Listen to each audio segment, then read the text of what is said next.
Marcus, I'm calling it now. The Gathering is the most criminally overlooked film of the decade. A group of strangers trapped in a remote lodge, slowly turning on each other? Yeah, we've seen it before. But this one flips the genre on its head. The horror isn't the entity outside. It's the paranoia inside each character. And the cinematography, pure genius. Every frame is drenched in this sickly green light that makes you feel unclean. It's visceral, primal, and I'm convinced it's a modern masterpiece. You're right to be passionate, Jason, but calling it a masterpiece might be premature. What struck me is how the film uses its confined space to explore existential dread. The lodge becomes a pressure cooker for the soul. Each character represents a facet of human response to crisis. Denial, aggression, faith, despair.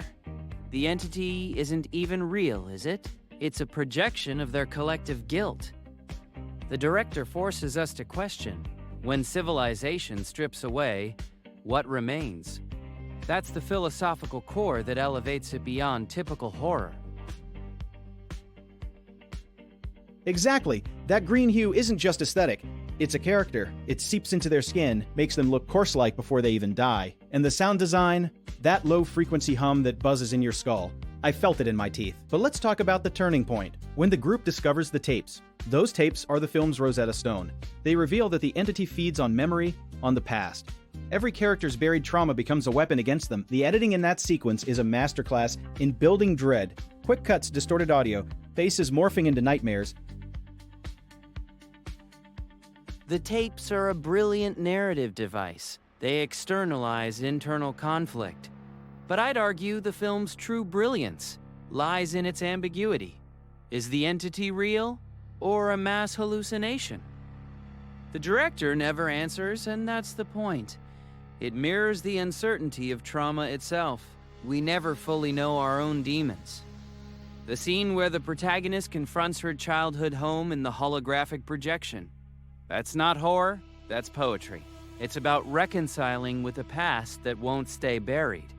The film challenges our need for closure, for clear villains. Yes, but don't you think the third act loses some steam? When the survivors split into factions, it becomes almost allegorical, red versus blue, faith versus reason. But that's where the film overreaches. The political subtext is heavy-handed. I wanted more focus on the personal, the intimate terror. That scene where the biologist finds her own journal entries contradicting her memories. Chilling. But then they cut to a debate about tribalism. It felt like two different movies. Still, I appreciate the ambition. Most horror doesn't dare to be this smart. You see it as a flaw. I see it as fractal storytelling. The personal is political, Jason. The character's internal fractures mirror societal collapse. The film argues that our greatest horror is ourselves. Our capacity for division, for violence, for betrayal. The entity is a catalyst, not the cause. When the group splits, we see our own world reflected. Echo chambers, conspiracy theories, the erosion of trust. That's why the ending is so devastating. The survivors literally walk into the light, but it's not salvation. It's oblivion. They've become the entity. You've convinced me. That ending, the slow zoom on the empty lodge, snow falling through a broken window, it's haunting. No jump scare, just quiet desolation.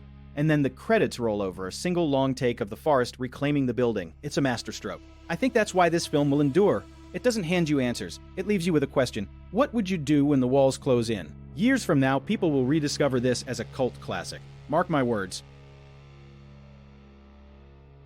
Perhaps. But its legacy will depend on how we value introspection over spectacle.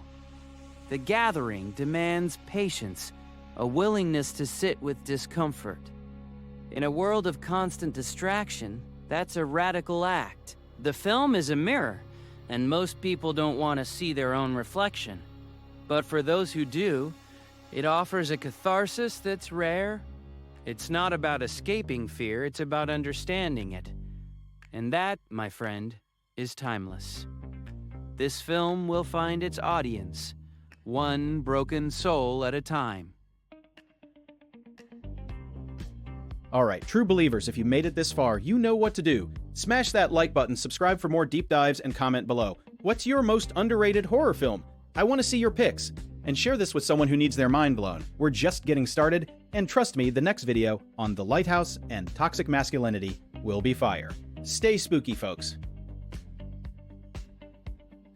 And as the snow falls on the lodge, remember, the darkest places are within.